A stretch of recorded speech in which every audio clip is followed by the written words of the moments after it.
4.fr, le plus grand site de webcam live réservé aux adultes. 14h-16h, Brigitte Lahaie, Sud Radio. Bonjour à tous, nous sommes ensemble durant ces 2 heures sur Sud Radio. Toutes les enquêtes le prouvent, la nouvelle génération fait nettement moins l'amour que les précédentes. Et il y en a même qui prônent le no-sex, ou si vous préférez l'abstinence, comme si rencontrer l'autre pour une aventure sexuelle n'était pas possible. D'autres se disent asexués, ce qui ne signifie pas forcément qu'ils ne sont pas en amour.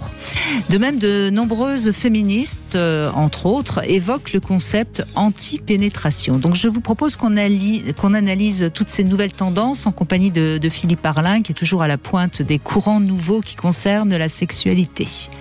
En tout cas, le tout porno a sans aucun doute du plomb dans l'aile et il est peut-être temps de parler d'une nouvelle manière de faire l'amour. Qu'en pensez-vous ? Eh bien, je vous invite à venir nous le dire et à nous rejoindre. Et pour ça, vous nous appelez au 0826 300 300. Bonjour Philippe Arlin. Bonjour Brigitte. Alors, vous êtes sexothérapeute. Vous avez beaucoup travaillé sur les nouvelles tendances, notamment sur les questions de genre, bien en amont, parce qu'aujourd'hui, on en parle pratiquement tout le temps. Et j'avais envie avec vous qu'on aborde cette tendance no-sex qui prend vraiment de l'ampleur, même si ça reste encore évidemment très marginal. Oui, ça prend de l'ampleur et c'est un courant qui est extrêmement intéressant par ce qu'il dit. C'est vrai qu'on entend parler de sexe partout, le sexe a l'air d'être la chose fondamentale qu'on partage tous. Et là, il y a enfin... Je dis enfin parce que c'est intéressant, ça met le reste en relief. Il y a enfin des gens qui disent non, on peut vivre sans. Et par rapport au discours ambiant, moi je trouve ça intéressant et j'ai un petit peu creusé. Et du coup, quand on creuse, on finit toujours par rencontrer dans sa clientèle des gens qui correspondent. Et j'ai rencontré un patient homme, c'est plus rare des fois, qui...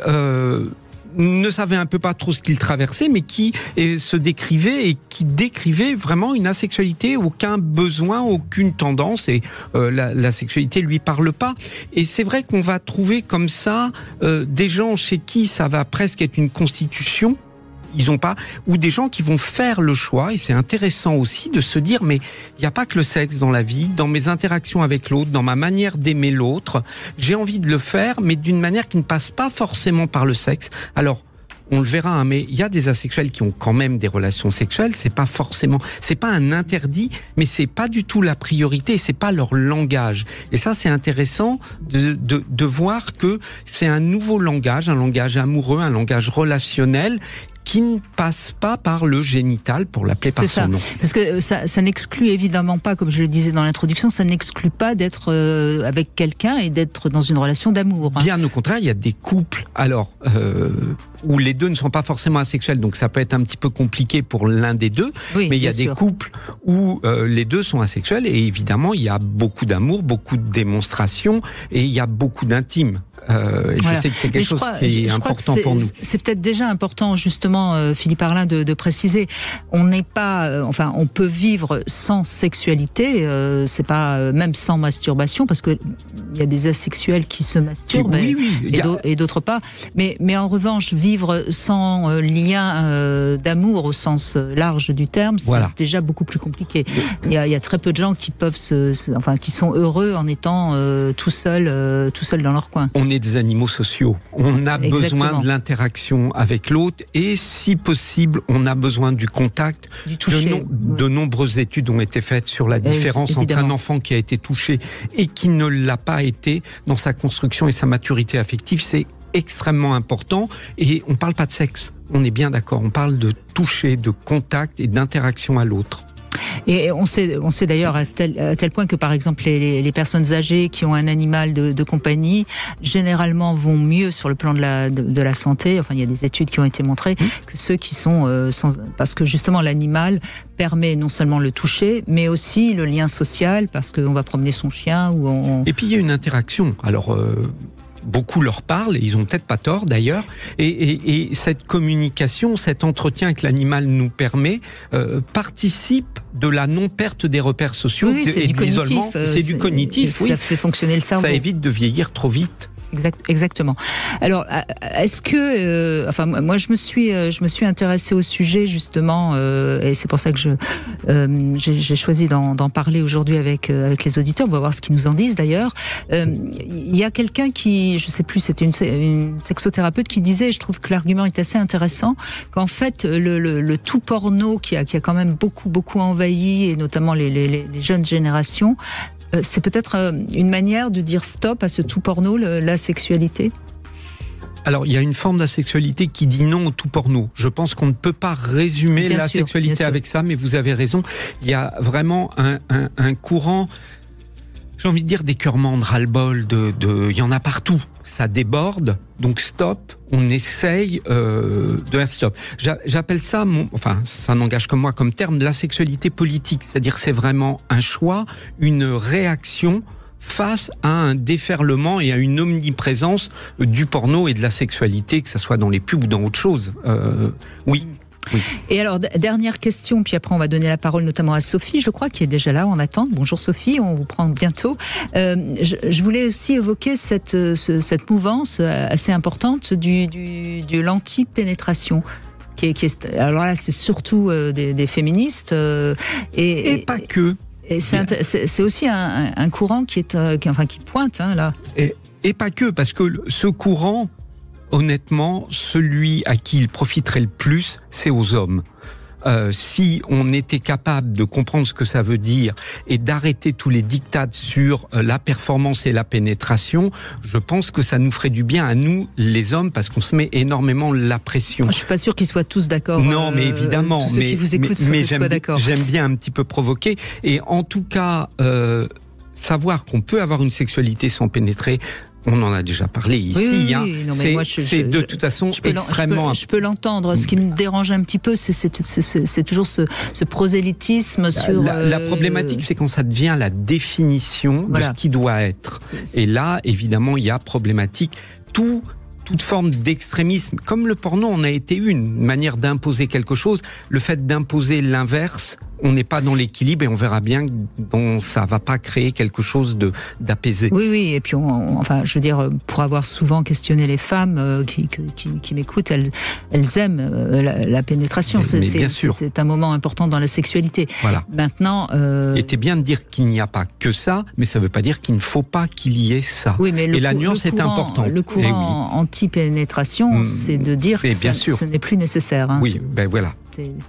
Bon, donc on essaye de toute façon, je crois que c'est aussi votre éthique, Philippe Arlin. Il faut entendre, réfléchir. Chacun fait ce qu'il veut dans la liberté sexuelle. C'est chacun fait ce qu'il veut. C'est pas faut faire beaucoup pour être libre sexuellement. Exactement. Et il y en a qui s'y retrouvent très bien. Donc tant mieux. Mais ceux qui se forcent au nom d'une idéologie ou d'autre chose, ça me gêne toujours un peu parce que on contraint l'autre. Alors les chiffres c'est difficile parce qu'on n'en a pas énormément, mais d'après les petites tendances que j'ai pu avoir, les personnes qui sont dans la sexualité, l'apostrophe évidemment, c'est même pas 3%. Donc c'est vraiment un courant très faible pour l'instant. C'est un courant qui est très faible et c'est un courant à qui on n'a pas encore vraiment donné la parole. Donc je pense que les chiffres, c'est ça aussi. J'ai mis toutes les précautions. C'est vrai.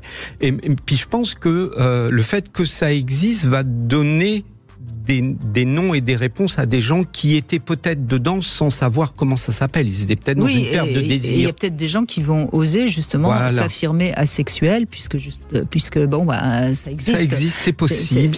On l'a vu avec l'homosexualité il y a 30 ans. C'est un peu ça. C'était très difficile de s'affirmer homosexuel. Aujourd'hui, c'est dans la norme, si je puis dire. Ouais. Ça fera plaisir à certains. Allez, on fait une petite pause et puis on donne la parole à Sophie dans un instant. Sud Radio, votre attention est notre plus belle récompense. Permettez-moi de vous féliciter pour vos émissions. Je me délecte, je vous redécouvre et j'apprécie beaucoup. Sud Radio, parlons vrai. 14h-16h, Brigitte Lahaie, Sud Radio. Eh bien, si le courant des no-sex vous intéresse, on en parle avec Philippe Arlin, sexothérapeute. Donc, n'hésitez pas à nous rejoindre au 0826 300 300. Et on retrouve Sophie. Bonjour Sophie. Bonjour à tous. Bonjour Sophie. Alors, j'ai bien aimé votre introduction qui qui reprend une grande partie de ce que je voulais dire. Donc, par rapport à mon expérience personnelle, je ne me qualifie pas comme étant asexuée, puisque j'ai fondé une famille, j'ai vécu une vie sexuelle très remplie, mais j'ai eu si vous voulez, le besoin personnel de faire une pause et de me recentrer sur moi momentanément et volontairement. Et puis sur ce choix, j'ai découvert par l'expérience, tout en étant sollicitée pour vivre des relations, j'ai découvert une voie entre guillemets qu'on pourrait qualifier dans ce terme d'asexué, sur lequel j'ai trouvé très intéressant de pouvoir redimensionner et requalifier un petit peu la relation avec la sexualité, la relation à l'autre, parce que dans cette découverte avec moi-même de ce temps de pause, j'ai pu revoir un petit peu l'histoire de la sexualité. Je dirais qu'à l'âge de mes 20 ans, la relation se définissait forcément par une sexualité, alors qu'aujourd'hui, elle n'exclut pas la sexualité. Mais ce que je trouve intéressant, c'est que de prendre des temps de pause de relations sexuelles et de pénétration permet, je pense, c'est mon avis, de redéfinir des relations et de leur donner une plus grande richesse et une plus grande, je dirais, communication, une plus grande qualité, parce qu'on est plus en profondeur avec soi-même. On a un équilibre en soi, et du coup la sexualité, elle devient un plus et non pas un diktat, comme vous disiez tout à l'heure. J'ai cette sensation que pendant longtemps, la relation et le couple se définissaient forcément par une vie sexuelle, et pour les hommes, c'est s'il n'y a pas de sexualité, quand il y a des enfants, etc., c'est la fin du monde, alors qu'en réalité, elle peut s'inclure, mais elle peut se redéfinir autrement, et d'avoir ces petites abstinences permet aussi de donner une nouvelle dimension, une nouvelle approche à la relation, tout en étant intimiste, mais pas forcément pénétrative. Et ça n'exclut pas, alors c'est mon avis, de garder la sexualité, mais peut-être d'avoir un équilibre entre les deux, et de pouvoir avoir des nouveaux couples qui soient à la fois sexuels et asexuels peut-être parfois, pour rendre une vie plus riche en couleurs et peut-être plus profonde dans la qualité relationnelle. Écoutez Sophie, je crois que ce que vous êtes en train de dire correspond absolument à une tendance. Alors après, on va voir au fil des années si cette tendance est une tendance qui prend de l'ampleur ou pas. Mais je crois, c'est vrai que le sexe à tout prix, c'est pas non plus à mon avis, c'est pas non plus une manière de s'épanouir. Après, pourquoi pas, encore une fois. C'est vraiment se libérer des dictates, comme vous le dites, parce que. Et de toute façon, même si on veut comprendre la sexualité, c'est bien d'en sortir un peu pour pouvoir la voir.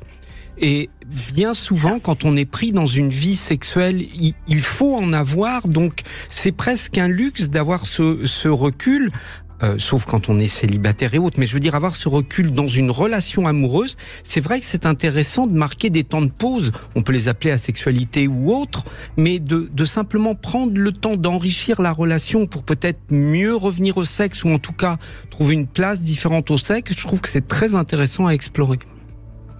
Tout à fait. Et je voulais juste revenir par rapport à cette tendance qu'on dit des jeunes. Alors moi, j'ai la connaissance de plein de jeunes, et notamment de jeunes qui ne souhaitent pas avoir de relations sexuelles par choix, parce qu'ils sont très épanouis, d'une vingtaine d'années. Et on a, alors à des repas, à des réunions, à des fêtes, cette pression d'adultes ou de gens un peu plus avancés dans l'âge en disant « mais enfin, tu n'as pas de petite amie » et les relations sexuelles, etc. Et on a, pour moi, dans le sentiment que j'ai autour de moi, et notamment vis-à-vis de femmes, sur lequel on a développé ce sujet, en disant « mais enfin, on n'est pas toujours obligé d'être heureux que parce qu'on est en couple ou que parce que on a une vie sexuelle. » Et c'est vrai que ça a permis de soulever des questions, parce que beaucoup de femmes l'intègrent comme telle. Et si elles ont des garçons, alors il va falloir qu'ils collectionnent avant de trouver la bonne. Et puis chez les filles, on soulève les choses en disant si, faut bien t'y mettre. Mais et pourquoi ça t'intéresse pas, etc. Et ça devient presque, vous voyez, comme un diktat, une case. Et je trouve intéressant d'avoir des femmes et des hommes qui s'épanouissent autrement maintenant, non pas qu'ils revendiquent d'avoir une abstinence de sexe toute leur vie, mais de pouvoir prendre le temps de choisir, prendre le temps de découvrir et surtout de montrer qu'il est possible d'être complètement épanoui et bien en relation avec les autres sans toujours passer par les obligations ou des systèmes qu'on a instaurés. Mais ce que vous dites, moi je trouve ça très très intéressant et même très drôle, Sophie, parce que moi j'avais 20 ans en 1975 et j'ai souvenir d'une amie qui s'est mariée parce qu'elle ne voulait pas coiffer Sainte-Catherine, une tradition qui aujourd'hui n'existe absolument plus, mais quand on n'était pas marié à 25 ans, on était mal vu. Et on est quand même 50 ans plus tard. Et on voit qu'il y a encore, malgré toute l'évolution des femmes, etc., il y a quand même encore cette pression. Donc on voit bien le temps qu'il faut pour que les mœurs évoluent. Et donc il faut toujours être très prudent sur les tendances, voir comment, parce que ça va peut-être évoluer vraiment dans le sens où on va considérer que après tout de vivre seul c'est très bien. Et peut-être pas, je ne sais pas. Je pense quand même que on n'est pas fait pour être seul. Ouais. C'est juste ça. Seul, ça va pas pour moi. Mais dans la relation à l'autre, redéfinir la manière de fonctionner avec l'autre, ça, par contre, je trouve que c'est super intéressant à expliquer. C'est intéressant. Et ce que vous dites, Sophie, bravo, parce que c'est vraiment le sujet de l'émission du jour. Merci. J'avais une question pour justement ces jeunes qui tiennent le coup, mais qui des fois peuvent dévier. Et, ils sont tout seuls. Qu'est-ce qu'on peut faire pour permettre à ces personnes de prendre le temps de se découvrir et peut-être d'initier une nouvelle dimension sans que eux-mêmes cèdent en disant finalement je suis pas si équilibré que ça puisque tout le monde me dit que je suis pas normale. Voilà, qu'est-ce qu'on peut dire à ces jeunes qui vont très bien aujourd'hui mais qui Alors moi je pense qu'il y a rien à leur dire, il faut leur laisser faire leurs expériences et puis de toute façon les soutenir, les encourager. Vous voyez, si vous voulez. Je crois que c'est pas grave, de toute façon comment dirais-je, on peut avoir une vie à un moment donné sexuelle qui correspond pas à ce qu'on fera après, mais ce sera de toute façon une expérience. Puis, d'accord. Je crois qu'il faut, simplement qu'ils puissent entendre qu'il y a des gens qui écoutent et qui sont ok et que majoritairement on est contre cette pensée, mais que non, il y a des gens, donc simplement de témoigner de ce que vous vivez, et je trouve que c'est un encouragement suffisant pour eux, et puis après le reste, ils vont faire leurs expériences, que c'est pas possible de faire le choix à 20 ans, de décider de ne pas avoir de sexualité sans savoir qu'on va se heurter à l'opinion de tout le monde, puisque c'est faire un choix volontairement à contre-courant. Donc, il y a aussi dans leur choix une volonté de se heurter à ça. Donc, il faut aussi laisser faire les expériences. D'accord. Et puis sachez, Sophie, de toute façon qu'à 20 ans, on est forcément très influencé par d'abord ce qui se dit dans la société, ensuite par nos proches, notre culture, nos parents. Donc, on va faire des choses par influence. Et puis on se trouve, on va dire vers la quarantaine. C'est un âge du militantisme. Oui, profond. En plus, oui. Voilà, donc il faut les laisser aller au bout de leur cause, même si on peut, et on l'a dit tout à l'heure avec Brigitte, un équilibre nous semble bien meilleur que de choisir une extrême, mais c'est parce qu'ils vont se donner le droit d'aller par là qu'ils trouveront leur milieu, et c'est ça qui est important. Tout à fait, effectivement. Après, c'est toute une vie et tout un acheminement personnel qu'on appelle l'expérience, tout simplement. Merci Sophie, en tout cas, de votre témoignage. Merci beaucoup. On fait une petite pause, Philippe, et on se retrouve dans un instant avec vous. Bien sûr, venez réagir, 0826 300 300, à tout de suite. Vous voulez parler à Brigitte Lahaie, 0826 300 300. Ça continue chez X. 14h-16h, Brigitte Lahaie, Sud Radio. Eh bien, nous continuons à évoquer le no-sex avec Philippe Arlin. Alors, ça peut surprendre dans cette émission où on est quand même dans une émission qui parle plutôt sexe, de sexualité, bien sûr, mais encore une fois, la liberté sexuelle, c'est que chacun fasse ce qu'il a envie et puis, pourquoi pas, l'abstinence. Bonjour Marlène. Bonjour Brigitte, bonjour Pierre. Non, Philippe. Je me suis pas Mais trompée. bonjour, Philippe. Marlène. Ouais, je suis désolée. C'est pareil, ça commence par un C'est pour B. ça que j'avais Mais, bien- je m'étais mis dans la tête et tout. Et non, bah non, je me Non, suis mal c'est mis pas- dans la tête. Ouais, c'est pas grave. Désolée, Philippe. Je vous en prie. Je suis très contente en tout cas d'être avec vous. Le sujet, il est un petit peu spécial. Ah bon? Pourquoi? Bah, parce que c'est, on va dire, moi j'ai 47 ans. Ouais. Et du coup, ça, on se posait pas du tout cette question-là à mon âge. Et à mon âge, quand j'étais jeune, on va dire. Donc c'est vrai que c'est Oui, mais c'est vrai que c'est ça qui est intéressant, justement, je trouve, Ouais. dans le sujet qu'on aborde aujourd'hui, c'est que c'est une question qui ne se serait pas posée il y a encore 20 ans. On n'aurait pas mis Ouais, ces mots-là, en tout cas. Oui, en fait, oui. Il y en a certainement qui l'auraient eu, Oui, dans la leur question, tête, mais pas les mots. mais pas nous. Voilà, mais pas nous. En tout cas, pas ceux qui se sont jamais posé cette question-là. Voilà. Après, j'ai des enfants qui vont être dans cette énergie et dans cet questionnement, certainement, parce qu'ils ont la possibilité de se questionner. Parce qu'on va leur offrir cette possibilité. Et du coup, ça m'interroge énormément. Moi, mon parcours dans ma sexualité a été tellement simple, tellement naturel que... C'est chouette et c'est une chance formidable parce qu'il n'y a pas tant de gens que ça qui pourraient dire ça, vous savez, Marlène. Certainement. Et je me dis, j'espère, je croise les doigts évidemment que ça se passe pareil pour mes enfants et pour tout le monde, parce que c'est tellement... Bon, il y a des chances parce que vous leur avez forcément, vous les avez forcément influencés par votre manière d'aborder ça. Ah, on est deux à éduquer un enfant, donc on n'est pas forcément tous égaux. Et du coup, on ne sait pas quel côté va peser le plus dans une éducation. Parce que votre mari n'est pas aussi naturel vis-à-vis de la sexualité que vous? Non. D'accord. Alors, complètement, on est à l'opposé. En fait, j'ai choisi une complémentarité et qui s'est avérée peut-être pas un bon choix. Mais j'ai pas voulu avoir la même image que moi en fait en face dans ma relation. J'ai vraiment choisi mon mari. Et j'ai choisi vraiment un mari pour faire des enfants. Donc vraiment, c'était, j'ai mis le maximum dans le choix, dire qu'il fallait que ce soit pas mon image. Il fallait que ce soit justement l'opposé parce que le yin et le yang, je me dis la diversité, tout ce qui était la possibilité d'être plus complet. Ouais, de complet, voilà. Genre, voilà, parce que je me sentais pas complète de toute façon, c'est un bon père. C'est un très bon père. Bon, donc vous avez fait le bon choix. Voilà. On verra.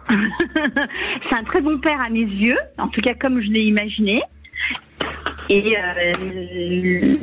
on verra plus tard. Marlène. C'est compliqué de dire ça aujourd'hui.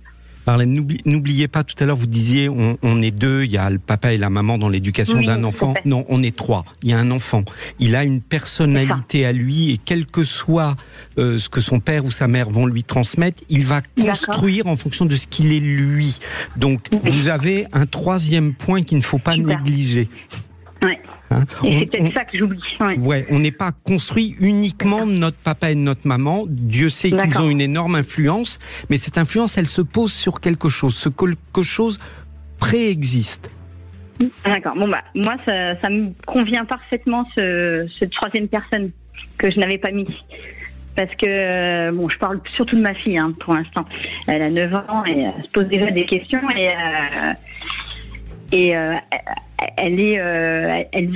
elle voit que par les garçons, que par la force, que par être la meilleure. Et elle n'a pas de copine, elle a que des copains. Et les anniversaires, c'est qu'avec la bagarre, tous les sports de garçons. Et pourtant, elle fait de la danse classique à côté. Mais l'un n'empêche pas l'autre. On se pose quand même des questions. Bon, moi, elle est très révoltée. Donc je me dis qu'elle a des armes pour plus tard, mais je sais pas à quel point. Qu'est-ce qui vous fait peur? Qu'est-ce qui vous fait peur, Marlène? Je sais pas si elle va bien tourner ou mal tourner. En fait, je sais pas s'il faut que je. Bon, là, je vais essayer de voir un psychothérapeute parce que je sens qu'elle n'est pas heureuse. Je sais pas comment dire. C'est une sensation de maman. Et je la vois pas heureuse. Et pourtant, elle est négative avec moi. Elle est très dans la révolte et tout, mais elle a que 9 ans. Donc, je me dis qu'elle doit se chercher. Elle doit chercher des réponses qu'elle n'a pas. Je sais pas. Peut-être Marlène, elle sent aussi que ce qu'elle est ou ce qu'elle essaye d'être, parce qu'à cet âge-là, on est en questionnement, bien sûr, vous perturbe. Et j'ai l'impression que le conflit, il est là. C'est que pour le moment, vous voulez tellement que ça se passe bien pour elle que vous n'arrivez pas à vous détendre et à juste laisser faire.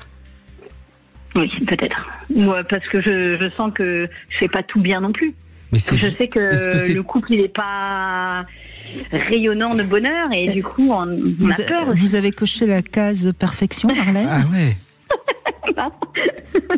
En tout cas, responsabilité, parce que vous portez quelque chose de très lourd là. Non, vous êtes. Je pense que vous en faites. Vous faites du souci pour pas grand-chose. Vous avez visiblement été une femme épanouie. Vous l'êtes forcément encore. Vous avez transmis en effet peut-être une image d'une féminité qui n'est pas tout à fait celle que votre fille a. Et alors ? Qu'est-ce que ça peut faire, voyez ? Ce qui est important, c'est que votre fille, elle a eu une image qui était une image positive. Après, si elle s'en éloigne, ça n'a pas d'importance. D'accord. Ce qui est ennuyeux, c'est quand on a, en tant que fille, une image d'une féminité négative. Vous voyez ce que je veux dire ? D'accord, oui. Donc, peut-être que elle a en effet un petit côté comme ça très yang, parce que j'aime pas trop utiliser le mot féminin-masculin. Et donc ça vous surprend. Et puis c'est toujours, quoi qu'on en dise, en tant que parent, on aurait toujours envie que notre fille, si on est maman, elle soit à notre image et identique. Et donc forcément, c'est normal que ça vous perturbe. Et là, Philippe a peut-être raison, le fait que ça vous perturbe, ça la perturbe. D'accord. Et puis, elle est en train de se construire. Accueillez-la, accueillez-la. Votre force, c'est justement, vous avez eu une féminité heureuse, donc vous allez pouvoir, si elle a envie d'aller vers ça, elle pourra y aller d'autant plus librement que vous l'avez traversé librement. Donc laissez-la, ce qu'elle va explorer dans la masculinité, dans le yang, ce qu'elle va explorer par là, c'est son histoire. D'accord. Ce qui est important, c'est que quand elle a des questions, elle puisse vous trouver pour ça. Donc, oui, c'est ce que marquez plus elle votre peut se poser accord. toutes les questions qu'elle veut, j'essaye. Ouais. D'accord. Mais vous avez plusieurs enfants, si j'ai bien compris. Oui. Les autres, c'est des garçons, donc ? Alors, j'ai un garçon. Alors, j'ai que 2 enfants. Une fille et un garçon. Ils ont 14 mois d'écart. Donc, il a 7 ans, bientôt 8, là. Et elle a 9 ans. D'accord. Donc, lui, c'est encore un bébé par rapport à elle. Rien à voir. À cet âge-là, les différences sont énormes, même avec peu de mois d'écart. Et en plus... Oui. Et comme il a une petite différence, il a un petit trouble du comportement TDAH et dyslexie. Du coup, il est très enfantin, même très maman. il est possible que par réaction, elle prenne une position un peu masculine par rapport à son frère. Ça, c'est possible. Et ça, elle veut être la plus forte. Et c'est les bagarres. Oui, mais c'est aussi, c'est aussi une manière inconsciente, évidemment, de réparer ce qui pourrait être le manque de virilité de son frère. Enfin, vous voyez, il y a peut-être quelque chose comme ça. Mais ça, le pédopsychiatre le repérera si vous allez. Mais enfin, dans ce que vous racontez, il n'y a rien qui va mal pour votre fille. Donc. D'accord. En fait, j'ai l'impression qu'elle se nourrit pour éviter d'évacuer, en fait. Elle ment. Bon, je trouve qu'elle est un petit peu en embonpoint, et on a toujours peur à l'adolescence que ça explose, et je voudrais lui donner les meilleures armes pour éviter l'embonpoint, toutes les maladies qui vont avec, la sédentarité, parce que généralement ça arrête de faire du sport aussi à l'adolescence, donc voilà. Donc c'est plein de petits trucs que vous projetez beaucoup d'angoisse, Marlène. Peut-être, je pense. Oui, je pense. En plus, vous dites qu'elle aime la bagarre, les choses comme ça. C'est des choses qui font perdre des calories, ça. Donc, mais oui. Vous me dites pas qu'elle est assise tout le temps derrière sa tablette. Donc, non, ça, c'est plutôt bon signe. Non, bon. Elle n'a pas de tablette, pas de téléphone. C'est plutôt bon signe. À 9 ans, on peut pas, à part faire attention à ce qu'on leur donne à manger quand ils mangent à la maison, on peut pas faire grand-chose d'autre. Ouais, mais elle mange plus que moi. Et je sais que mais c'est pas, elle est pas à l'image de vous-même. Ça, c'est clair. Et c'est vrai que c'est toujours un peu troublant et perturbant pour quelqu'un d'avoir un enfant qui est tellement différent de nous. Je pense que en fait, elle ressemble plus à son père, donc c'est très bien. Mais c'est une fille. Donc je voudrais pas qu'elle soit comme mon mari. Ça serait vraiment un garçon manqué pour le coup. Elle a 9 ans, laissez-la grandir, vous inquiétez pas.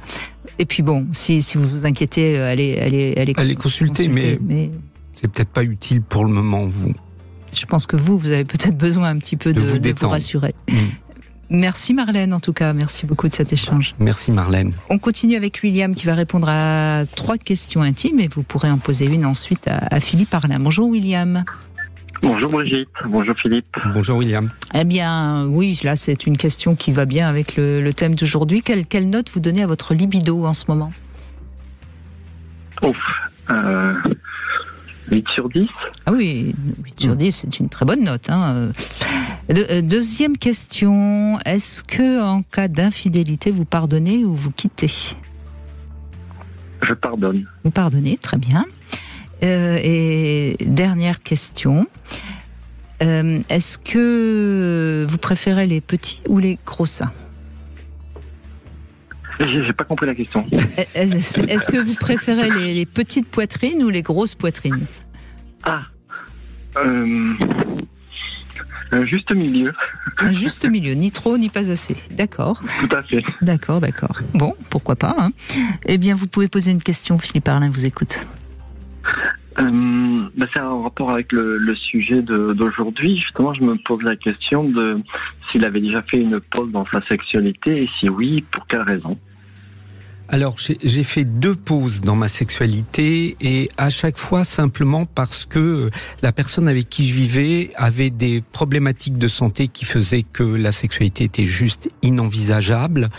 J'ai eu à certains moments des vraies pauses.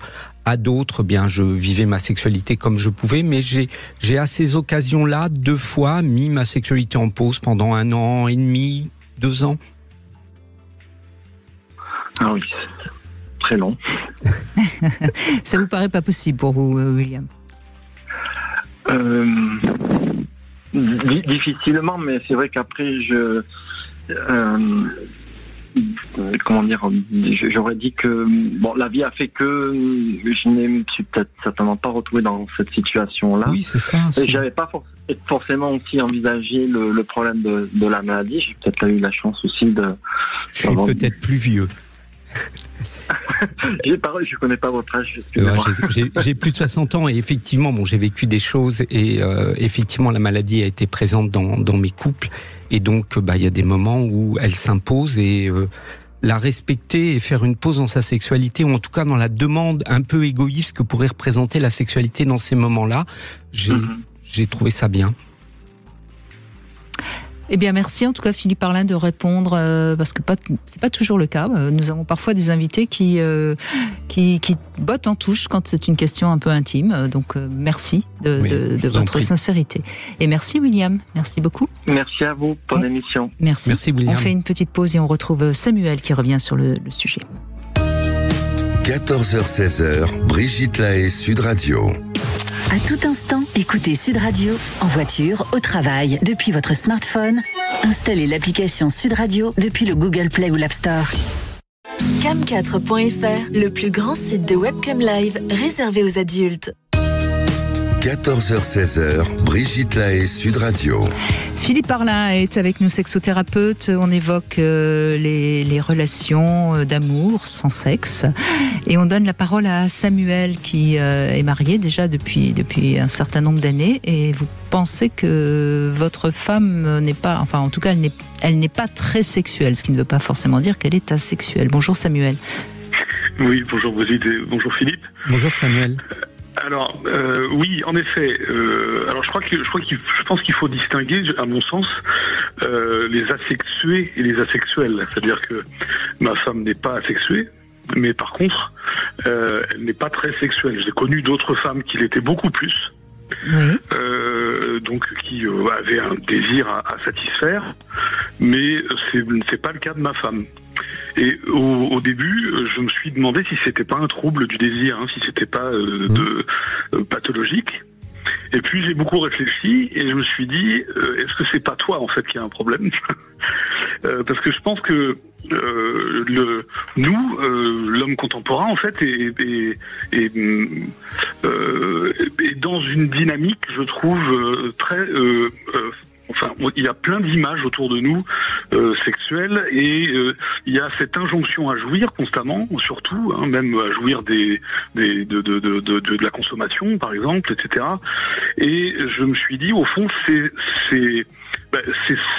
une société qui ne donne plus la possibilité aux gens qui ont leur propre mode de jouissance, c'est-à-dire un mode de jouissance tempéré, comme celui de ma femme, d'exister, en fait. Et je me suis dit, finalement, accepte-la telle qu'elle est, et ça va très bien comme ça, parce qu'il n'y a pas, si vous voulez, il n'y a pas de souffrance chez elle.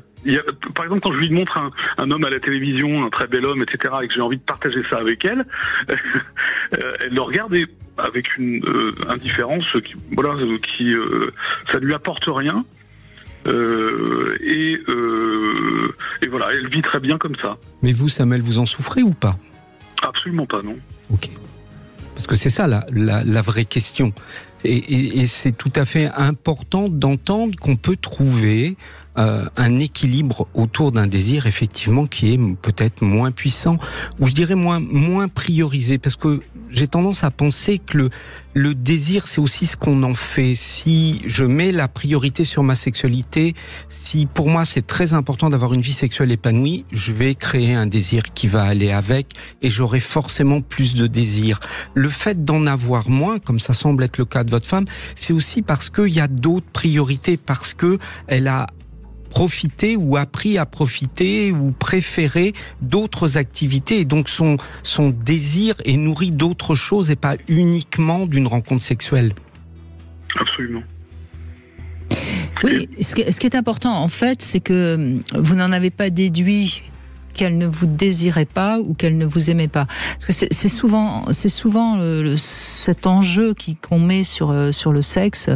Et c'est ça, je crois que ça c'est important. Vous avez accepté qu'elle ne soit pas comme vous, qu'elle ait peut-être une libido moins forte, qui va se déverser ailleurs. Je ne sais pas. C'est elle qui pourrait répondre. Oui, absolument. Mais moi, j'ai absolument pas considéré que c'était un problème qui venait ni de moi ni d'elle. C'est juste sa propre modalité d'être par rapport au sexe. Et ça, ça ne me pose aucun souci. Mais c'est ça qui est bien. En tout cas, en souci narcissique, en revanche, je vois autour de moi, je suis absolument persuadé que la plupart des copains que j'ai autour de moi n'accepteraient pas une telle situation.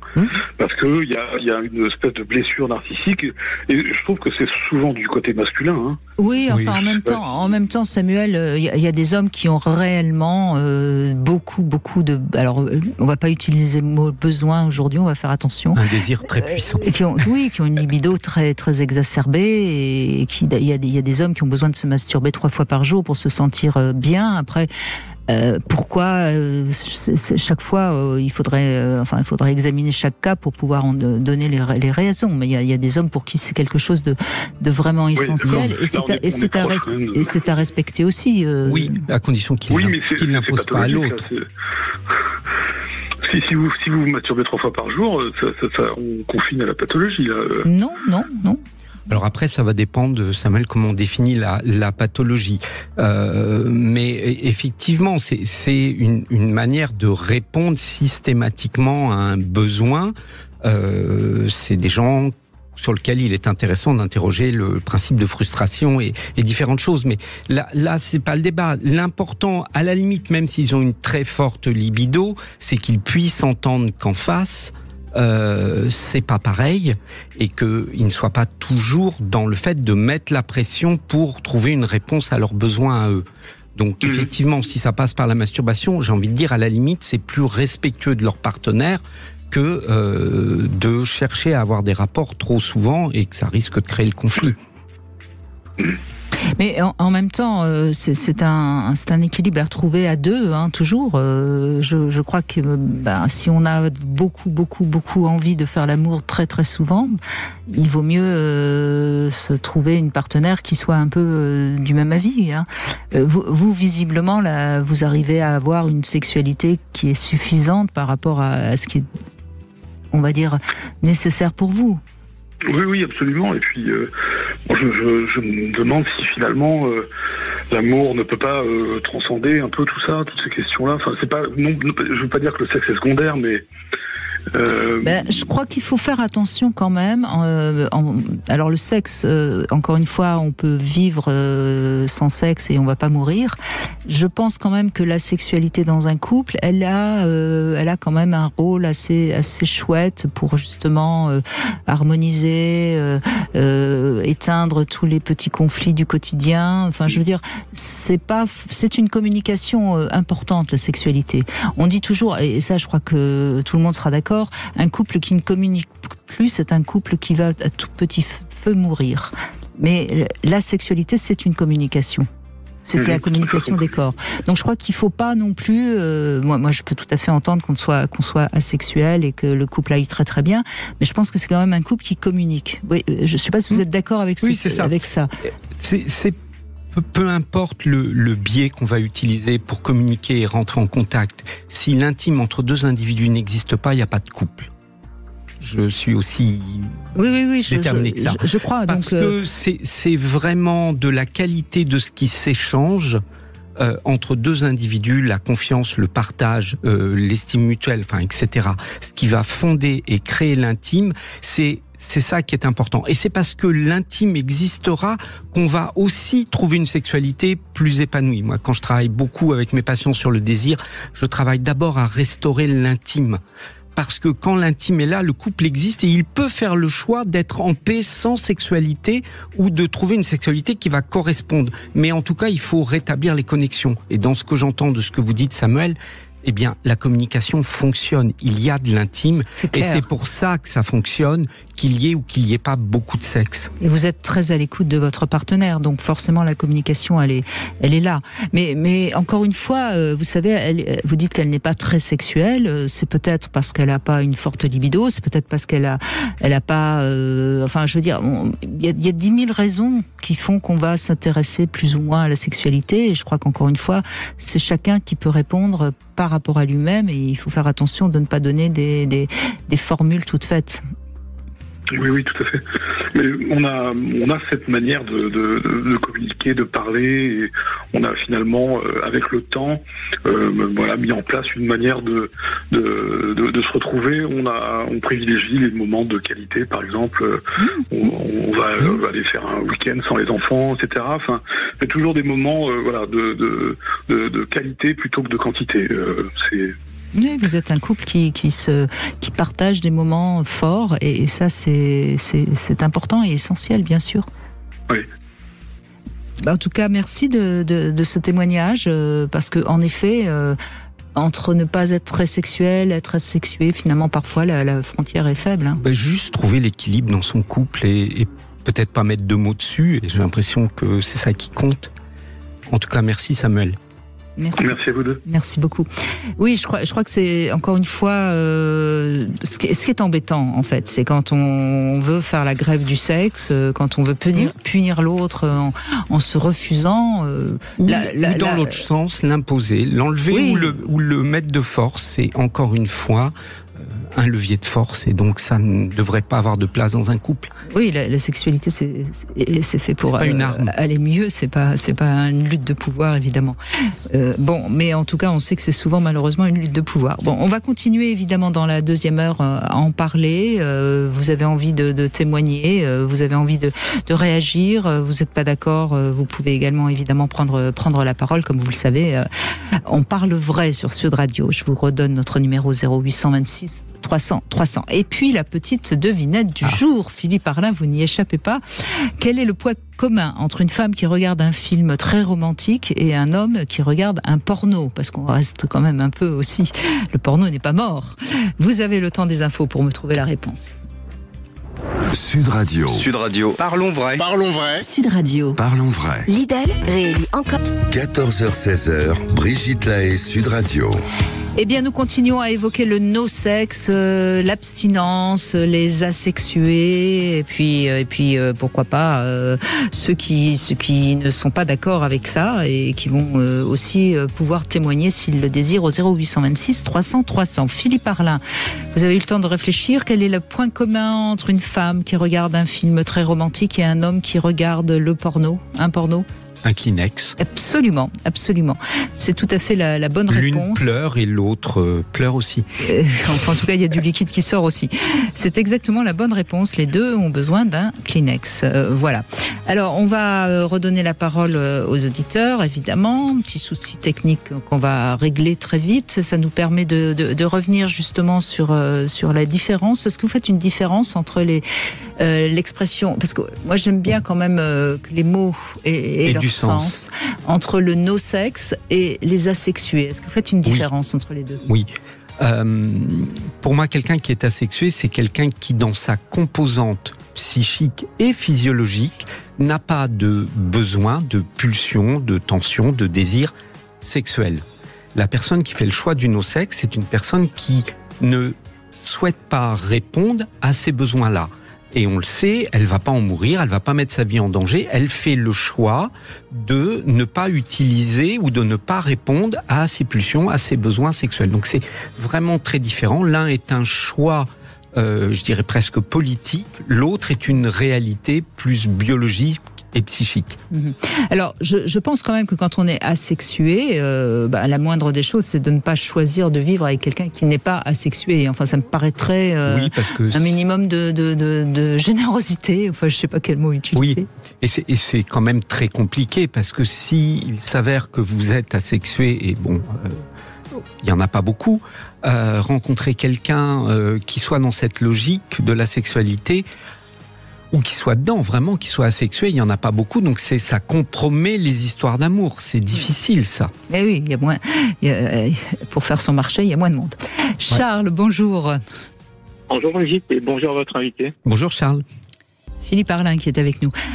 Donc, vous connaissez des personnes, vous en connaissez beaucoup même, semble-t-il? Oui, alors en fait, effectivement, moi je disais tout à l'heure, en fait, j'ai... dans l'entourage, plus souvent, on retrouve que ce sont quand même les femmes qui ont moins besoin, qui sont plus asexuées, on va dire. C'est moins besoin qu'un besoin masculin, j'ai envie de dire. Alors, vous avez raison, les femmes ont souvent moins de libido ou de besoin. Après, c'est pas parce qu'on a moins besoin de faire l'amour qu'on est asexué. Il faut encore une fois bien faire la différence. On peut, il y a beaucoup de femmes, par exemple, qui vont aimer avoir un rapport sexuel par semaine et que ça leur suffit amplement, ce qui n'est peut-être pas le cas des hommes. Ça ne veut pas dire qu'elles sont asexuées. Oui, effectivement. Mais après, moi, je pense vraiment que c'est... tout dépend. C'est vrai que la définition de asexué, c'est un peu limite. Il faut vraiment savoir de quoi on parle. Est-ce qu'on parle d'asexué quand on a, comme vous dites, un rapport par semaine ou Non. Là, il y a même des gens qui ont des rapports une fois tous les 6 mois. Ils sont pas asexués. C'est-à-dire qu'ils ont une sexualité. Ils n'ont pas de sexualité. La sexualité a un sens, et c'est peut-être même d'ailleurs parce qu'elle a un sens pour eux qu'ils décident de ne pas en avoir. Mais ils ne sont pas asexués. Ils seront éventuellement no-sex, c'est-à-dire ils font éventuellement le choix de ne pas avoir de sexe, mais on ne pourrait pas parler d'asexué. D'où l'importance de bien définir les mots par avance. Et puis je crois qu'il y a une chose qu'on n'a pas dite et qu'il faut quand même dire, parce que c'est bien d'être ouvert et de dire que tout est bien, mais chez les asexués ou chez les personnes qui revendiquent le no-sex, il y a parfois la phobie du corps de l'autre. C'est parfois aussi, je sais pas comment on pourrait appeler ça, une névrose ou... Ça peut pas toujours relever d'une constitution, mais ça peut être une manière de répondre à une difficulté interne. Et effectivement, peut y avoir une vraie problématique au toucher, au contact, au corps de l'autre. Et là, moi je dirais, dans ces cas-là, on ne devrait pas appeler ça de la sexualité, on devrait comprendre que là il s'agit d'une pathologie dont la manifestation ressemble à de la sexualité, mais ça n'est pas la même chose, parce que sinon ça serait sous-entendre que les gens qui sont asexuels, qui sont vraiment avec pas de libido ou etc., auraient plus ou moins une pathologie quelque part, ce qui est absolument pas ce qu'on est en train de dire. Voilà. Est-ce que c'est clair pour vous, Charles ? Oui, c'est plus clair. Donc il y a une différence entre peu de libido, peu de désir et être peu enclin à avoir des rapports sexuels et être asexué ou être dans le no-sex qui est vraiment une volonté de ne pas en avoir. Après, il y a plusieurs problématiques quand même. Il y a, comme vous dites, il y a l'histoire du rapport au corps. Effectivement, on n'a pas tous les mêmes standards aujourd'hui, on est beaucoup dans l'image. Beaucoup dans l'apparence, j'entends. Et effectivement, on peut avoir des corps au fur et à mesure qu'on prend de l'âge qui peuvent être peut-être pour le partenaire plus ou moins rédhibitoires et qui peuvent pousser à la tendance d'être asexué, je sais pas. Et il y a aussi d'autres personnes qui... oui, mais attention, parce que là, c'est intéressant ce que vous dites, mais c'est encore autre chose, parce que si tout d'un coup, parce que l'autre a pris 30 kilos et que donc on ne le désire plus, on n'est pas asexué, on est dans un non-désir pour l'autre parce que son image ne correspond absolument plus à ce qui nous le rend désirant. Donc c'est encore autre chose. Il y a ça, et c'est pour ça que c'est vraiment important de définir. Et l'autre chose que je voyais aussi, c'était il y a des personnes qui ne voient le sexe aussi. Bon, il y a une question de religion peut-être derrière, mais que pour la reproduction, par exemple. Oui, bien sûr. Ils sont pas asexués, mais ils ont une vision du sexe qui est pas, c'est pas la cour de récréation, quoi. C'est pas, on joue pas, c'est sérieux le sexe. Ouais. Et puis. Mais c'est vraiment important. Vous voyez tout à l'heure quand je témoignais d'avoir eu dans ma vie des pauses. Une pause, c'est pas de la sexualité. C'est juste un moment où, de fait, il n'y avait pas de sexualité dans ma vie, mais pour autant, ma relation au sexe a perduré. C'est-à-dire quand j'ai retrouvé la possibilité d'en avoir, j'en ai eu. Donc, faut vraiment bien distinguer et prendre le temps d'écouter les personnes pour comprendre de quoi elles parlent et de pas vouloir tout de suite les enfermer dans une case, parce qu'effectivement, on risque de se tromper. La sexualité, c'est tellement vaste que si on veut mettre des mots sur tout, on n'aura pas assez du dictionnaire. D'accord. Et je crois, encore une fois, que si on vit à 2 ou à 3, puisque maintenant je crois que la mode du trouble existe aussi, c'est important d'en parler ensemble et de trouver un juste milieu. C'est ce que témoignait très joliment Samuel tout à l'heure. Bon, voilà, il faut s'adapter l'un à l'autre, mais si on n'en parle pas, c'est compliqué. Ah, mais de toute façon, tout est rapport à la communication. On est d'accord. Oui, bien sûr, mais... Et pas que par les mots. Pour communiquer, il faut être 2. Et voilà. Quand il y en a qu'un qui est prêt à communiquer, c'est très compliqué d'arriver à une entente qui soit bonne pour les 2. C'est sûr que s'il y en a un qui s'énerve sur l'autre ou l'autre qui se met dans sa bulle, ça peut être compliqué. Oui, et moi, j'en profite pour donner une information importante à ceux qui nous écoutent. Très souvent, les gens qui ont du mal à communiquer vont dire oui à celui qui sait communiquer. Et donc, celui qui sait communiquer croit qu'il y a eu communication, sauf que l'autre n'a fait que... Un accusé de réception et encore. Et encore, oui, voilà. Donc, c'est pour ça que c'est bien important toujours de vérifier que ce qui a été dit a été entendu, accepté ou pas, mais au moins vérifier, quoi. Ça, je pense que c'est une petite difficulté de certaines personnes. dans le sens où effectivement elles ont tendance à croire que elles ont raison et que l'autre a compris, alors que ça peut être une interprétation. Oui, on peut avoir ce défaut-là, et puis il faut pas oublier que parler de sa sexualité, c'est quelque chose de compliqué pour beaucoup de gens. Donc quand on aborde ce sujet-là, on peut avoir en face quelqu'un qui devient un peu muet et qui acquiesce plutôt que d'avoir à dire quelque chose qui ne sort pas. Mais alors ça, je pense que ça vient beaucoup de quelque part de l'éducation, hein, et ça c'est vraiment propre à chacun des foyers quelque part. Hein.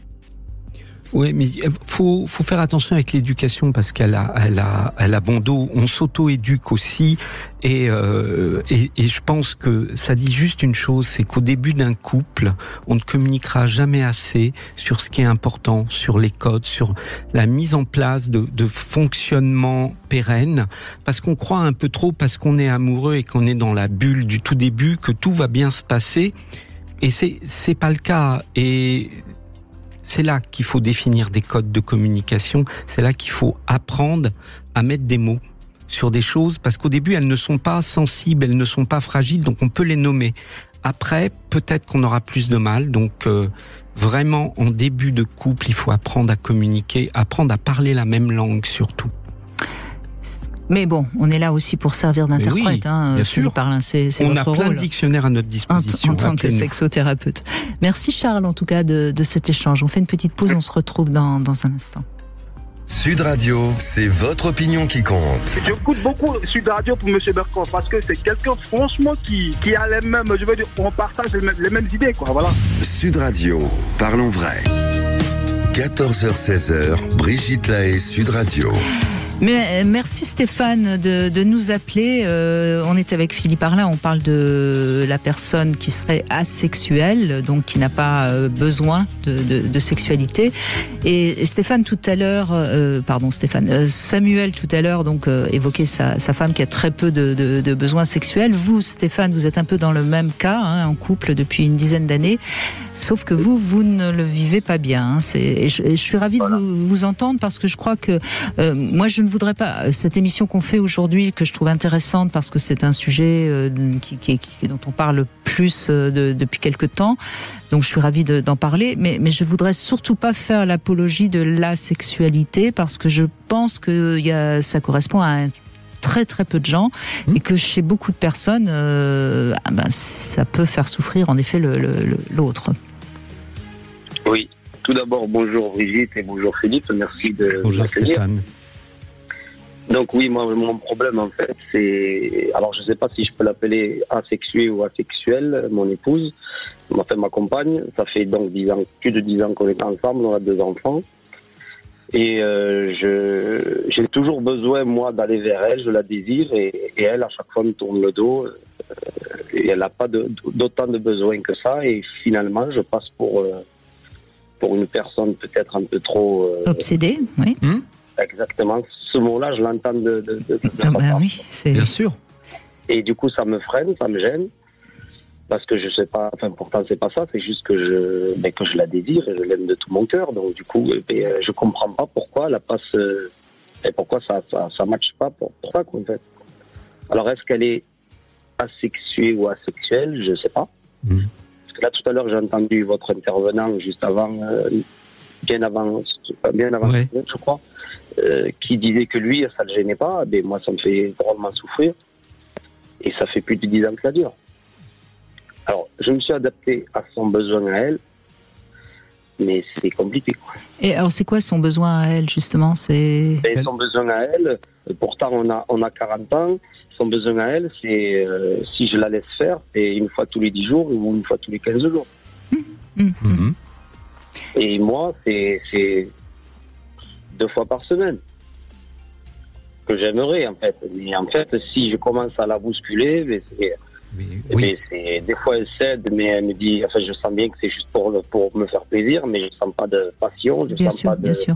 Cela dit, 2 fois par semaine et tous les 10 jours, on n'est quand même pas dans des... il y a peut-être moyen quand même de trouver un compromis qui soit adapté pour vous tous les deux. J'ai réduit un petit peu parce que À un moment, au tout début, je le voulais 3 ou 4 fois par semaine, mais maintenant, je me suis peut-être un petit peu calmé. Stéphane, et puis, par la force des choses. La problématique, et j'en parle d'autant plus librement que j'ai écrit un livre sur le sujet, la problématique, c'est que quand notre désir à nous, les hommes, devient trop pressant, le non-désir de la femme va en augmentant proportionnellement. Alors je dis pas que c'est bien ou que c'est pas bien, mais je dis qu'il faut qu'on apprenne à demander autrement. Il faut qu'on apprenne à donner envie et pas parce qu'on a envie s'attendre à ce que l'autre nous dise oui super, j'attendais plus que toi. Ça se passe pas comme ça dans majoritairement de couples et c'est quelque chose sur lequel j'ai beaucoup travaillé et sur lequel je travaille beaucoup avec mes patients, c'est qu'il y a un langage à apprendre et je pense que surtout sur le peu de différences qu'il y aurait là, je pense qu'il y aurait moyen de la réconcilier avec ce désir, mais à force, elle finit par ne voir le désir que comme quelque chose qui vous appartient à vous et auquel elle répond. Donc plus ou moins, donc elle se sent soumise, elle se sent dans l'obligation. Mais oui. Mais vous avez dit quelque chose d'important, Stéphane. Vous avez dit je souffre, hein, et je l'ai entendu. Et je crois que c'est ça qu'elle n'a peut-être pas encore réellement assimilé. Et vous souffrez parce que vous l'aimez, et parce que vous l'aimez. Vous avez besoin de lui faire l'amour. Et ça, c'est quelque chose que j'entends, mais que peu de femmes peuvent entendre et peuvent comprendre. Et elles disent même l'inverse. Mais justement, si tu m'aimais, tu devrais comprendre et tu devrais pas avoir besoin. Ben oui, c'est-à-dire parce qu'elles fonctionnent avec leur propre fonctionnement. Parce que pour elles, le désir sexuel n'est pas une preuve d'amour, mais quelque chose d'égoïste que l'homme impose. Oui, mais je suis désolée, pour beaucoup d'hommes, avoir aimer une femme, c'est avoir besoin de la, je vais oser le dire, de la posséder, parce que c'est comme ça que vous lui prouvez instinctivement que vous l'aimez. Hein, je me trompe pas, Stéphane? C'est ça, c'est exactement ça. Voilà. Et ça, c'est un discours que peu de femmes peuvent entendre, mais c'est pas comme ça non plus que vous lui dites. Je sais pas comment lui dire. Je sais bien. Et puis là, vous êtes ensemble depuis 10 ans, donc ça y est, les mécanismes sont mis en place. Elle vous voit venir avec vos gros sabots.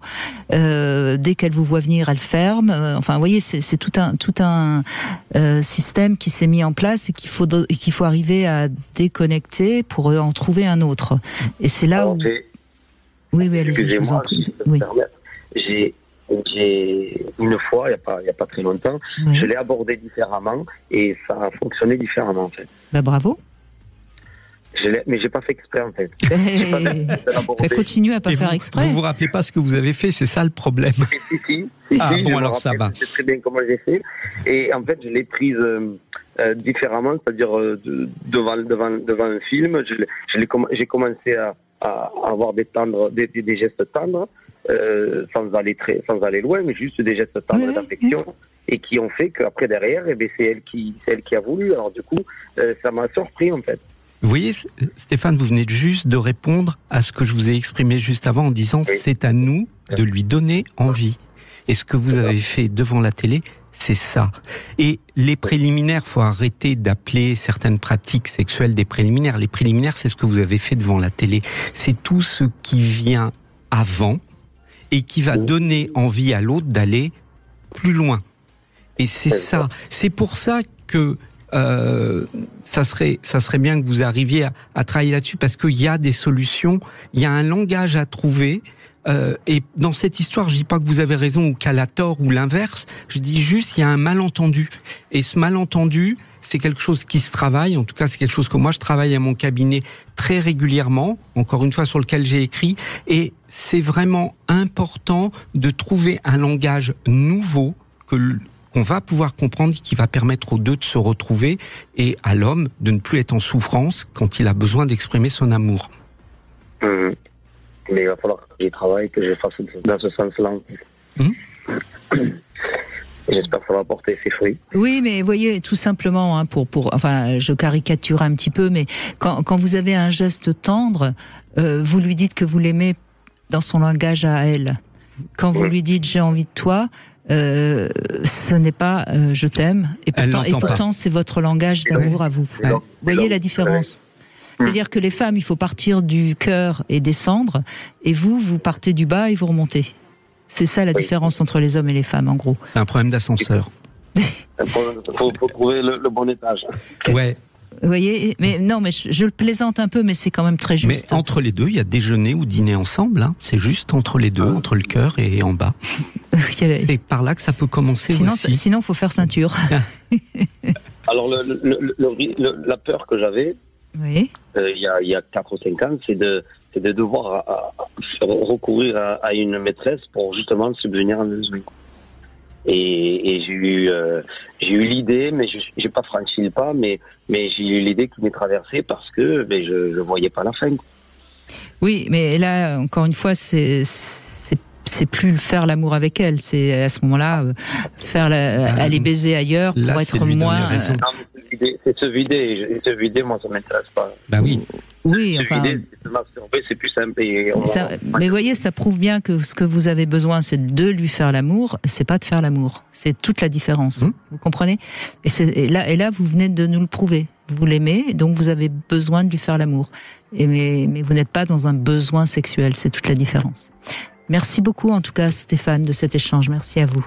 On va faire une petite pause, on revient avec le Love Conseil que j'ai préparé exprès pour vous, les 3 ressorts du désir. 14h-16h, Brigitte Lahaie, Sud Radio. Cam4.fr, le plus grand site de webcam live réservé aux adultes. Brigitte Lahaie, Sud Radio, le Love Conseil. Alors on va parler du désir. J'ai trouvé 3 ressorts du désir. Vous me direz ce que vous en pensez, Philippe Arlin. Donc c'est vrai qu'on a toujours envie que le désir reste là, hein, mais c'est pas si simple. En tout cas, je trouve que les 3 ressorts, c'est d'abord la sensualité. Mais peut-être non, je vais mettre en premier le truc pulsionnel qui existe au début d'une relation, quelque chose de très fort. On est attiré par l'autre comme un aimant et il y a énormément de désir. Donc il y a le côté pulsionnel. Ensuite, je mettrai la sensualité, ce qui est un peu la tendresse, mais la tendresse c'est pas suffisant. Il faut quand même la caresse, il faut quelque chose qui éveille nos sens. Et en troisième, et je trouve que celui-là on l'oublie un petit peu, c'est l'agressivité. Vous savez, cette sorte d'envie de dévorer l'autre, de le posséder. Et cet élément, souvent, quand on est en couple depuis très longtemps, on a tendance à l'avoir un peu trop éteint. Mais de temps en temps, se prendre l'un à l'autre sexuellement, ça relance aussi le désir. Et je crois que c'est vraiment important. Enfin, moi, je trouve qu'il y a vraiment ces 3 éléments sur lesquels on peut jouer. On sait que par exemple le désir pulsionnel, il va revenir quand on a découvert que l'autre nous avait trompé, comme si tout d'un coup il y avait à nouveau cette envie de l'attirer à nous. Alors voilà, j'ai trouvé ces 3 ressorts. Qu'est-ce que vous en pensez ? Qu'est-ce que vous en avez... Alors moi, c'est des ressorts que j'utilise. J'en mets un 4e, on en a déjà parlé ensemble, qui est quand le désir est un objet extérieur. C'est-à-dire que là, on est dans les désirs qu'on peut entretenir dans le couple. Et moi, je parle de gourmandise et d'animalité, mais on reparle exactement de la même chose, de ce côté pulsionnel et d'envie de manger l'autre. Et puis il y a le désir de l'objet qu'on n'a pas, le désir de la conquête. Qu'on peut aussi, le désir qui naît du manque, qu'on peut aussi faire travailler. Donc oui, c'est vraiment très important. Je crois qu'on ne sait pas assez nourrir notre désir. Le désir, c'est quelque chose qui s'entretient dans le couple. Voilà. Il faut savoir rester complice, mais attention, il y a une certaine forme de complicité qui tue la sensualité et qui tue un des piliers du désir. Donc, c'est pas simple de vivre en couple et de garder une libido, de garder du désir, de garder de l'envie. Voilà. Trop d'intime, trop de tendresse. De tendresse aussi peut tuer le désir sexuel. En tout cas, la tendresse tue l'animal et cette pulsion animale ne peut plus s'exprimer et à tort, on a l'impression d'être en manque parce qu'on n'arrive plus à la vivre. Et donc, c'est un équilibre à trouver. Alors, il y a beaucoup d'équilibre à trouver dans un couple, mais en tout cas, sur le désir, il y a un travail à faire parce que sinon, on va être très vite en difficulté si on ne travaille qu'avec un seul pilier. Olivier est avec nous maintenant. Bonjour Olivier, merci de prendre la parole. Bonjour. Olivier, Vous nous entendez ? Bon, on a un petit souci. On va essayer de retrouver Olivier. Je crois. Bon, justement, revenons sur le désir. Je crois qu'il y a aussi une chose qu'il faut rappeler quand on est en couple depuis longtemps. Je crois qu'il ne faut pas hésiter à se donner des rendez-vous pour faire l'amour, même si on n'a pas envie, on va tranquillement se caresser, s'embrasser, et puis l'envie va venir, et puis on va se faire du bien, on va avoir de la jouissance, et on aura fait l'amour, quoi. C'est pas forcément utile. C'est pas grave de programmer. Voilà, je crois que c'est vraiment important. On n'est pas obligé de programmer le rapport, on peut programmer un moment intime, c'est-à-dire on va se faire un petit dîner, on sort de la maison, on se loue un hôtel, on va, voilà, et on sait déjà effectivement qu'est-ce qui va s'y passer. C'est bien parce que vu la vitesse avec laquelle on vit, le temps tel qu'il défile, si on prévoit pas un minimum, on va être pris entre les enfants et le boulot et la vie, et on va pas se retrouver. Et vous qui aimez bien faire des rapprochements avec la nourriture, je dirais, c'est comme quand on a prévu un dîner chez des amis, peut-être que le jour même, tout d'un coup, on n'a plus très envie d'y aller. Mais on va quand même y aller. Puis en général, c'est bien. On passera une très bonne soirée. Oui. C'est pareil avec les rendez-vous sexuels qu'on donne dans son couple. Parfois, on se dit, finalement... Ouais, c'est pas grave, on verra demain. Non. Non, il faut garder ces rendez-vous. C'est ce soir ou jamais. Et à partir de ce moment-là, on découvre qu'on s'est fait du bien, qu'on a eu de la jouissance, et ça relance... Et ça a une autre vertu, ce que vous exprimez, qui est très importante, c'est de savoir qu'on peut avoir accès à son désir quand on veut. Justement, pas sur programmation, parce que ce mot est moche, mais si j'ai envie de convoquer mon désir, il y a quelque chose en moi qui est toujours prêt à faire l'amour. Absolument. Je crois qu'on a trouvé Léon qui est avec nous. Bonjour Léon. Bonjour Brigitte, Léon. Bonjour Stéphane. Non Philippe, mais c'est pas grave. Aujourd'hui, je change de prénom, vous en faites pas. Non, mais je vous en prie. Désolé. C'est pas grave. C'est pas grave. Mais non, Jules. mais on s'en amuse, vous en faites pas. Je vais vous appeler Jules ou Marcel. Marcel.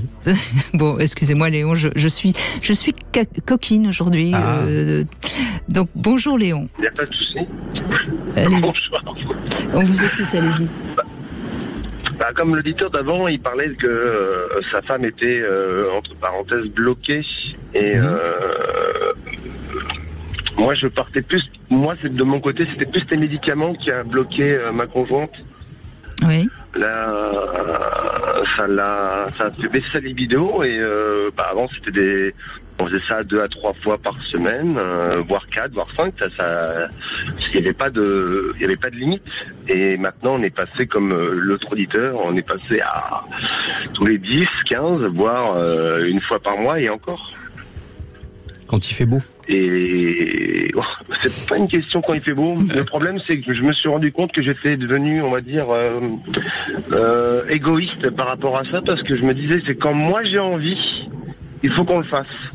Et ça l'a bloqué encore plus, et que je me suis rendu compte qu'il faut pas, quand moi j'ai envie, c'est le chercher par rapport à elle, et pas moi d'aller chercher mon envie, ma pulsion, que tout à l'heure Brigitte a dit comme un désir bestial d'un coup qui arrive comme ça, un désir qui est impulsif. Et c'est vrai que ce désir-là, autant les femmes peuvent l'accueillir volontiers au début d'une relation, dans une relation au long cours, elles ont beaucoup de mal à l'accueillir. C'est quelque chose qu'on remarque. Oui, je crois que, je dis toujours avec humour, faut arrêter de dire j'ai envie avec les mains au bout d'un certain nombre d'années. Ça passe très très bien au début de la relation, c'est des gestes presque naturels. Au bout d'un certain temps, ça a plutôt tendance à jouer un effet congélateur sur le désir féminin. Donc il faut qu'on apprenne à formuler autrement, et il faut jamais oublier que moi, si j'ai envie, qu'est-ce qui est intéressant ? D'éveiller l'envie chez l'autre pour qu'elle aussi elle ait envie et qu'elle y réponde. Donc on le voit, c'est là-dessus que nous, on a des choses à apprendre, parce que nous, les hommes, on n'a pas forcément été éduqués à donner envie. Et comme au début, ça marche bien, on se dit que ça va continuer comme ça tout le temps. Et c'est pas le cas. On voit bien que dans un couple, au bout d'un certain nombre d'années, le désir peut s'essouffler.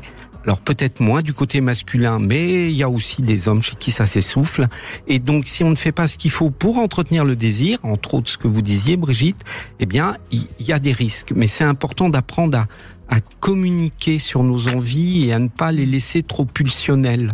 Alors vous parliez des médicaments qui auraient ralenti ses envies. Alors je sais pas, hein, ils ont peut-être bon dos aussi, ces médicaments. C'est peut-être le couple qui, avec les années... Je suis pas un donjon, je suis pas le beau gosse, j'ai pas une monture, un service de pièces énorme, etc. Comme certains pourraient se vanter, comme une bonne partie des hommes qui diraient moi ça va aller, moi. Non, c'était on a découvert ça parce que au fur et à mesure que ça va très bien en fin de compte, on n'a pas de comment on appelle ça, de difficulté, et elle a découvert que elle avait un blocage, mais pas par rapport, même quand elle regarde un truc qui pouvait l'exciter, un film qui, à un bout d'un moment, il y a un côté un petit peu glamour qui rendait, même moi qui peut m'exciter, elle aussi, ça ne l'atteint pratiquement pas. En fin de compte, elle a vraiment un truc qui l'a bloqué dans son envie, dans son plaisir, en fait. On arrive à de temps en temps à retrouver ce petit côté-là, mais c'est vraiment c'est futile, je sais pas si c'est ce mot-là, mais il est mais le problème, c'est comme je vous disais avant, c'était le côté, moi je trouvais que c'était de mon côté, c'est qu'il était un peu égoïste, et quand moi j'avais envie, on y allait, et il faut en fait plus l'écouter elle par rapport à ça, parce que c'est bien beau que nous, garçons, on a envie, puis dès que c'est fait, on est content. Voilà, non, il faut que ce soit un plaisir mutuel et que les deux prennent du plaisir. C'est surtout ça le plus important. Et c'est ça qui pourrait me bloquer, de que moi je prenne plaisir, mais pas elle. Et ça me bloquerait encore plus. Et ça pourrait plus la bloquer que autre chose, et moi avec derrière. C'est quand même rarement les médicaments qui provoquent ça. Je suis d'accord avec Brigitte, il faut faire attention. Les médicaments, on leur fait porter beaucoup de responsabilités aussi. Les médicaments, on parle souvent de la pilule, etc. On pourrait aussi parler de ce que c'est que le désir hormonal, c'est-à-dire le désir lié au cycle. Qu'est-ce que c'est? Donc, ça parle quand même de quelque chose qui serait intéressant de poser. Alors, encore une fois, je parle de mon métier, mais il existe, il a des raisons d'exister. De poser avec un bon sexothérapeute, parce que ce blocage qui fait qu'elle n'arrive plus à transformer l'émotion ou le début de pulsion que peut susciter un film, je pense pas qu'il est lié à une molécule qu'elle absorbe. Je pense qu'il est plus lié à quelque chose qui s'est passé dans sa vie et une identification qui fait que elle n'a plus envie de céder à ce type de réponse. En tout cas, je pense que c'est plus du côté là de comprendre. Moi, je pense qu'il y a un petit court-circuit qui s'est fait. Oui, Léon, allez-y, je vous en prie. Juste ce qu'il a dit juste avant, il a mis le dessus. Comme quoi, il y a eu un court-circuitage avant ma relation. Et c'est ce qui en vient de là aussi. Ben oui, donc ça c'est un traumatisme qui peut-être peut se travailler, peut se lever, si elle en a envie, bien sûr. Ah non, elle est très avec moi, elle est très ouverte et puis très, comment on appelle ça, très avenant, dans le sens où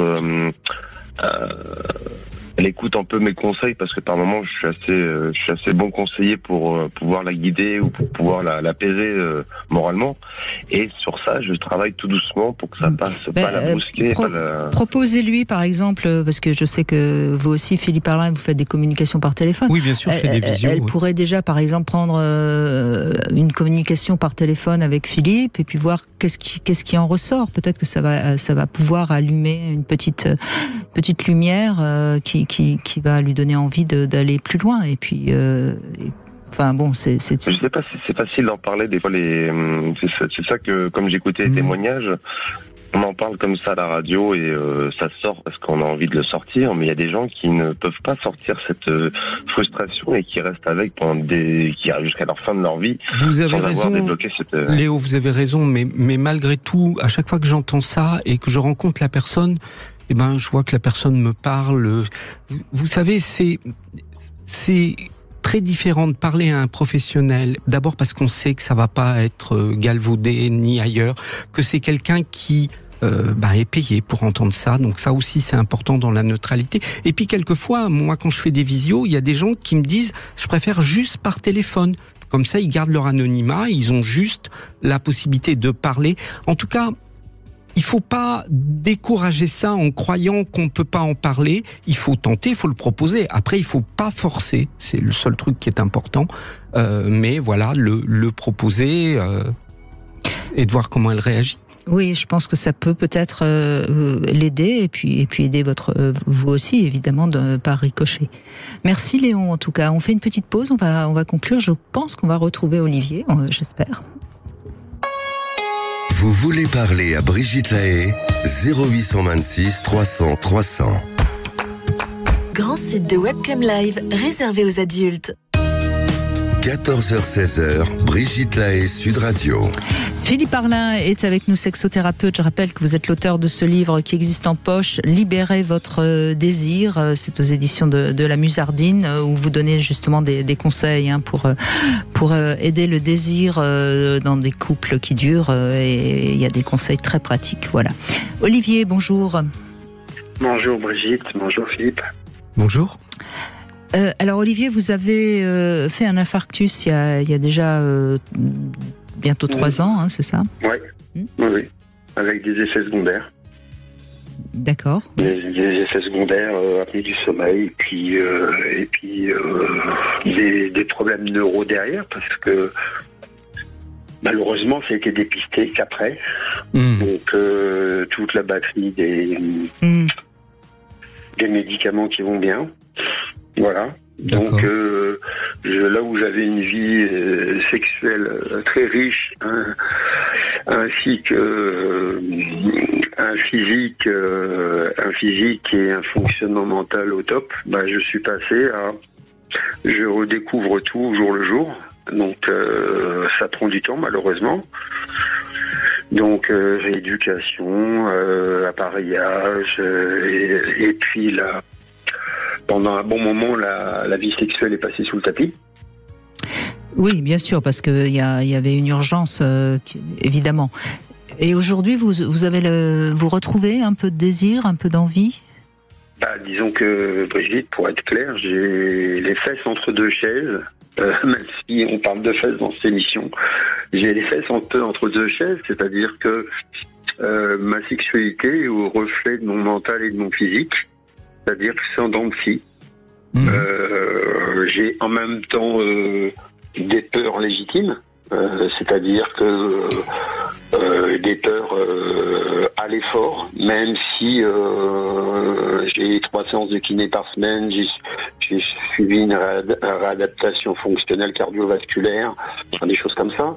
Mais vous avez, quand vous dites des peurs, c'est-à-dire vous avez peur, si vous faites l'amour, de faire un effort suffisamment fort pour avoir à nouveau un problème cardiaque ?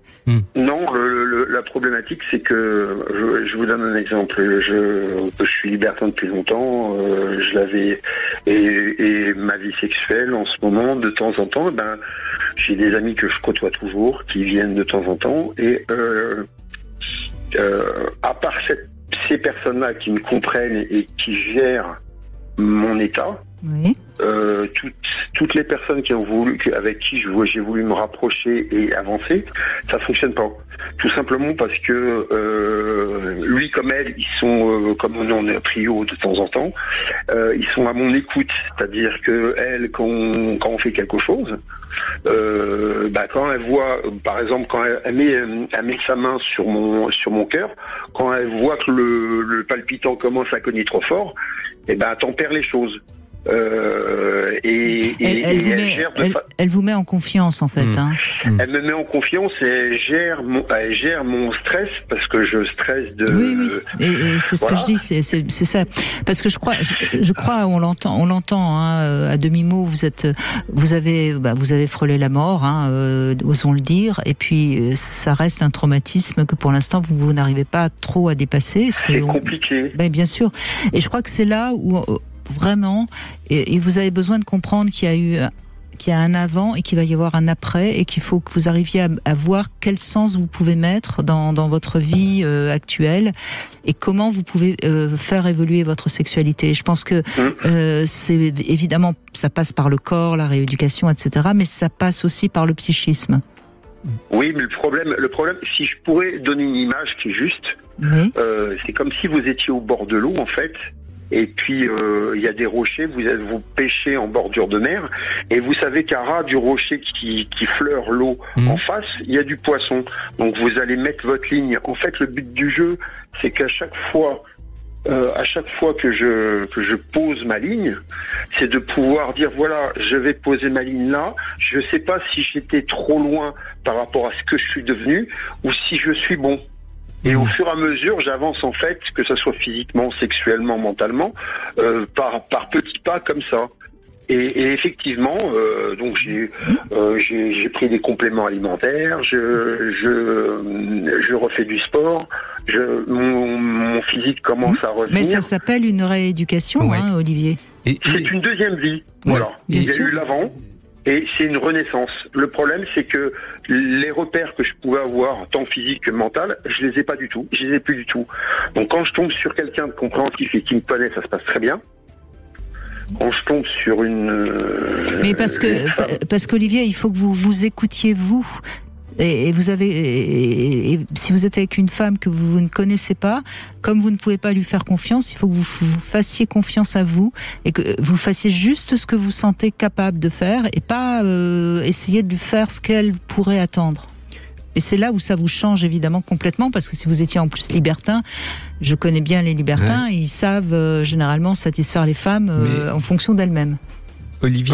Olivier, je me permets une petite parenthèse parce que c'est quelque chose qu'on ne sait pas forcément, mais dans le rôle du sexothérapeute, il y a aussi l'accompagnement après des étapes aussi difficiles que des problèmes au niveau de la prostate, cancer, ablation ou autre, que des suites d'AVC, etc. Parce que c'est pas simple de réapprendre et quelquefois il y a des conseils, il y a des techniques, il y a des outils qui peuvent être utilisés et qui peuvent permettre de trouver cette deuxième dimension dans la sexualité. Et ça, c'est une dimension de la sexothérapie dont on parle assez peu, tout compte fait. C'est comment accompagner une personne qui, pour des raisons de santé, va avoir des difficultés dans sa sexualité à accepter la nouvelle forme que ça peut prendre et à trouver des outils pour que cette nouvelle forme soit satisfaisante. On le fait assez naturellement. Je suis sur le chemin. Mais c'est très bien. N'hésitez pas à vous faire accompagner par un spécialiste. Je suis dans le cadre de mon suivi, j'ai des journées d'hospitalisation de jour. Ou dans ces journées d'hospitalisation de jour, j'ai un neuropsy parce que j'ai des problèmes de mémoire, des choses comme ça, mais j'ai aussi un psychologue du travail et j'ai une sexologue. Très bien, parfait. Très bien. Mais je crois Olivier, on vous écoute et Philippe et moi, on est souvent sur la même longueur d'onde, ce qui est bien pour être à la radio. Je crois surtout, Olivier, qu'il faut que vous appreniez à vous déstresser. Pour tout. Vous avez eu une très très forte angoisse. Et en plus, vous l'avez eu après coup, c'est-à-dire que vous ne vous êtes pas rendu compte que vous aviez fait un infarctus. Après coup, vous vous en rendez compte. Donc vous vous dites, putain, mais j'ai failli mourir et je m'en étais même pas rendu compte. Donc vous avez une sorte de stress permanent qui fait que vous n'osez plus lâcher. Vous voyez ce que je veux dire ? Et on a beau dire, la sexualité et le stress, ça fait pas bon ménage. Donc je pense qu'il faut vraiment que vous appreniez à vous redétendre. Et c'est pour ça que je disais, faites-vous confiance, vous, quand vous êtes dans une relation sexuelle, pour ne faire que ce que vous sentez capable de faire. Vous allez jusqu'au bout du rocher, n'allez surtout pas plus loin. Et vous avez le droit au plaisir. Oui. D'accord. Ok ? Oui. C'est pas fini. Non, c'est peut-être différent, mais c'est pas fini. Et faites-moi confiance, vous allez découvrir quelque chose qui a peut-être encore plus de valeur.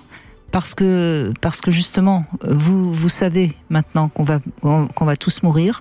Et si vous arrivez à dépasser cette peur, qui est une peur humaine normale, eh bien vous allez voir chaque instant, vous allez le goûter avec toute la saveur qu'il a. C'est ce que j'essaie de faire, Brigitte. Je vous en remercie, ainsi que Philippe. Eh bien, si vous essayez, vous allez y arriver, vous verrez. Parce que vraiment, je vous le répète, la seule phrase que j'ai envie de vous dire, c'est que vous avez le droit au plaisir. Tout à fait. Merci en tout cas. Je vous remercie beaucoup. Merci de votre témoignage. À vous deux. Merci à vous. Je crois que Merci Olivier. C'est vrai que c'est important. Notre sexualité, elle est très en relation avec la mort. C'est une chose qu'on ne dit jamais parce que on n'aime pas parler de la mort. C'est une chose que les astrologues savent très bien. C'est la même maison en astrologie, oui, c'est le même signe. Oui, c'est bien sûr le signe du Scorpion, bien sûr. On en parle souvent tous les deux, hein, bien sûr. Et c'est vrai que la sexualité, c'est souvent un anti-angoissant de la mort. Hein. Et quand on la frôle de très près, ça peut en effet jouer. Et je crois que le témoignage d'Olivier me faisait avoir envie de rappeler cette évidence que nous on connaît, mais que peu de gens finalement connaissent. Et on sait que dans les moments difficiles, parfois de faire l'amour, ça fait du bien. Merci beaucoup Philippe Arlin. C'est une jolie conclusion pour la sexualité. N'est-ce pas? On aura fait un grand tour aujourd'hui. Hein, oui, mais en tout cas, c'était très intéressant. Donc, n'oubliez pas le sexe, finalement. Ouais. Ça sert à pas mal de choses. Laissez-lui sa place, mais ne laissez-le pas prendre la place. Exactement. Merci beaucoup, en tout cas, Philippe Arlin. Demain, nous serons avec Christian Jamin. On va parler d'un sujet très important aussi, qui concerne surtout les femmes, mais aussi les hommes, parce que la lubrification, si la femme ne lubrifie pas, c'est un petit peu embêtant. Et c'est Christian Jamin qui vous donnera toutes les réponses que vous avez peut-être envie d'entendre. Et tout de suite, vous retrouvez Alexandre Dolovan pour l'émission À votre écoute. Sud Radio. Parlons vrai. Parlons vrai. Sud Radio. Parlons vrai. Sud Radio. Parlons vrai. Dis donc.